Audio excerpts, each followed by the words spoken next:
اس slide کے اندر ہم تدلیس کی مشہور 3 صورتیں ذکر کرتے ہیں۔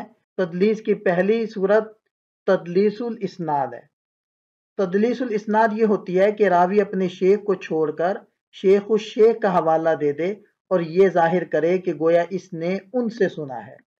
اور دوسری ہے تدلیس الشیوخ، وہ یہ ہے کہ محدث اپنے شیخ کو غیر معروف کنیت سے یا غیر معروف نام سے ذکر کرے تاکہ لوگ ان کو پہچان نہ سکیں اور انگلی اٹھانے کا موقع نہ ملے۔ مثلاً کنیت اور نام میں سے جو زیادہ غیر معروف ہو اسی کو ذکر کرے۔ حضرت عبداللہ بن مبارک رحمۃ اللہ علیہ نے بقیہ پر اسی تدلیس الشیوخ کا الزام لگایا ہے۔